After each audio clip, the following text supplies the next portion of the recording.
কাতারে বসবাসরত প্রবাসী বাংলাদেশি পরিবারের সম্মানে জমকালো নৈশভোজের আয়োজন করেন আল মুত্তাকিন কোম্পানির চেয়ারম্যান বাবু শিবু দত্ত। বুধবার সন্ধ্যায় রাজধানী দোহার 5 তারকা রেডিসন ব্লু হোটেলে এই আয়োজন সম্পন্ন হয়। এই সময় কাতারে বসবাসরত বিপুল সংখ্যক বাংলাদেশি পরিবার এই বর্ণাঢ্য আয়োজনে অংশ নেন। ব্যতিক্রমী এই নৈশভোজকে বাংলাদেশি মিলন মেলা হিসেবে দেখছেন আগত অতিথিরা। কাতারে যতটা ফ্যামিলি আছে বা যারা এখানে ফ্যামিলি নিয়ে রয়েছেন, আসলে অনেক সময় অনেক জায়গায় যাওয়া হয় না, তো তিনি একটা মিলন মেলায় পরিণত করেছেন এবং সবাইকে এক জায়গায় নিয়ে আসার জন্য ব্যবস্থা করেছেন এবং সবাইকে মিলে এখানে বসে একসাথে খাওয়া দাওয়ার কথা ব্যবস্থা করে দিয়েছেন। এর জন্য অশেষ ধন্যবাদ।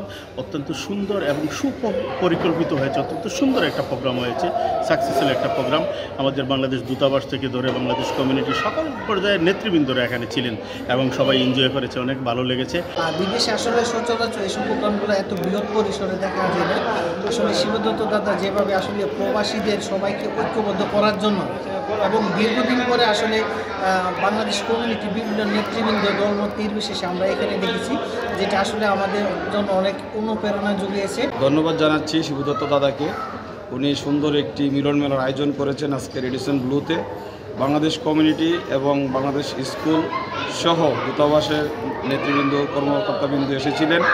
সকলকে নিয়ে সুন্দরভাবে দাদাকে সহযোগিতা করে সুন্দর একটি অনুষ্ঠান সমাপ্ত হয়েছে। আমি উপস্থিত সকলকে ধন্যবাদ জানাচ্ছি। প্রবাসে স্বাভাবিক জীবনযাত্রায় বৈচিত্র্যময় করতে এমন আয়োজন করতে পেরে আনন্দিত এই দম্পতি। আজকে এই যে আয়োজন করা হয়েছে বাংলাদেশ কমিটি এবং প্রবাসী মিলন মেলা সবাইকে নিয়ে আজকে যে আনন্দ হয়েছে, এতে আমি অনেক আনন্দিত। আজকের এই দিনটা আমি অনেক স্মরণীয় থাকার জন্য আমি অনেক আনন্দিত। সবার কাছে কৃতজ্ঞতা আবারও বলি। আমিও আসলে অনেক খুশি। আমাদের বাংলাদেশের সবাই যে এখানে আছে, সবাইকে নিয়ে এই যে ফ্রেন্ডস যারা আছে সবাইকে নিয়ে আমি এই আনন্দটা করতে পারছি, সেটাই আমার অনেক ভালো লাগছে। এটা কি দিয়ে বলবো, আমি আসলে বলার কোনো ভাষা নেই। অনুষ্ঠান শেষে শিশুদের মাঝে খেলনা উপহার প্রদান করা হয়। দীর্ঘদিন পর বাংলাদেশিদের মিলন মেলায় অনুষ্ঠানস্থল পরিণত হয় যেন প্রবাসের বুকে ছোট্ট একখণ্ড বাংলাদেশ। কাজী শামীম, চ্যানেল 24।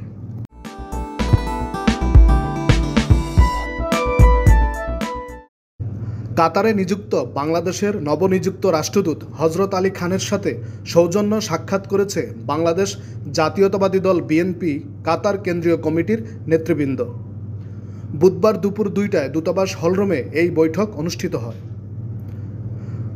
সংগঠনের সভাপতি এম নূরের নেতৃত্বে আরও উপস্থিত ছিলেন সংগঠনের সাধারণ সম্পাদক এম মোর্শেদ বিল্লাহ, সিনিয়র সহ সভাপতি কাশেম পারভেজ, যুগ্ম সাধারণ সম্পাদক মানিক চৌধুরী, ধর্ম বিষয়ক সম্পাদক ইসহাক মীর, মাসুদ রানা, দিদার হোসেন দীপু, মাহবুব খান, তাজুল ইসলাম, আরিফুল ইসলাম ও হুমায়ুন আহমেদ সহ আরও অনেকে। বৈঠক শেষে নবনিযুক্ত রাষ্ট্রদূতকে ফুলের শুভেচ্ছা জানান সংগঠনের নেতৃবৃন্দ।